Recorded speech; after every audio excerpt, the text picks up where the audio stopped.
नमस्कार, आप देख रहे हैं जौनपुर टुडे और मैं हूं शुभम अग्रहरी। दोस्तों, ऐसा आप सभी को पता है कि देश में लोकसभा चुनाव का दौर चल रहा है और अब तक 2 चरणों का चुनाव भी संपन्न हो चुका है। अगर खास तौर से कन्नौज लोकसभा सीट की बात किया जाए तो कन्नौज में प्रकृति की गर्मी के साथ साथ सियासत की गर्मी भी लोगों के सर चढ़कर बोल रही है।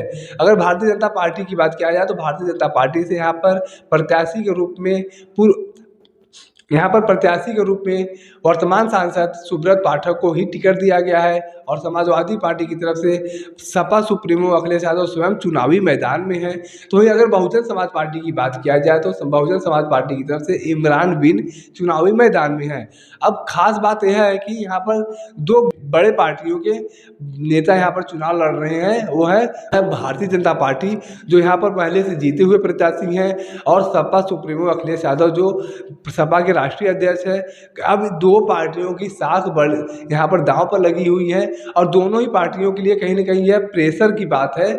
और एक तरह से कहा जाए कि दोनों ही पार्टियां पुरजोर मेहनत कर रही हैं यहाँ पर जीत हासिल करने के लिए, क्योंकि भारतीय जनता पार्टी पर इस बात का प्रेशर है कि यहाँ पर वह उनके जीते हुए प्रत्याशी हैं और वह प्रत्याशी फिर से दोबारा जीते।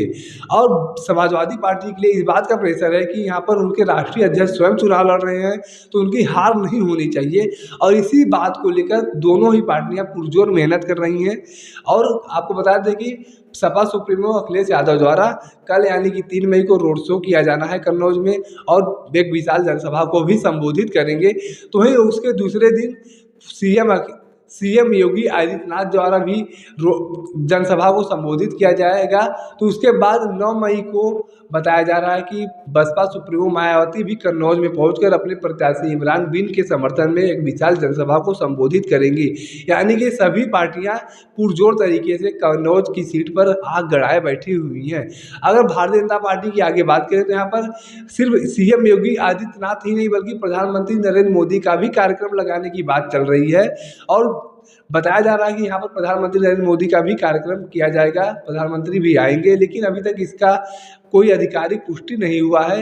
लेकिन एक बात तो क्लियर है कि कन्नौज में इस समय सियासत का जो माहौल है वो पूरा एकदम गर्मा गया है और सभी पार्टियां पुरजोर तरीके से मेहनत कर रही है कि इस सीट पर हमारी जीत हो। लेकिन अब यह देखना दिलचस्प होगा कि वोटर्स किसको वोट देते हैं और किसको अपना नेता चुनते हैं। क्या भारतीय जनता पार्टी वहां पर दोबारा जीत हासिल करेगी या समाजवादी पार्टी के राष्ट्रीय अध्यक्ष अखिलेश यादव जी वहां पर जीत हासिल करेंगे? अब यह तो निर्णय जो लेना है यह वोटर्स को ही लेना है, मतदाताओं को लेना है। बाकी कन्नौज की सीट को लेकर आप क्या कुछ समझते हैं, कमेंट करके जरूर बताएं।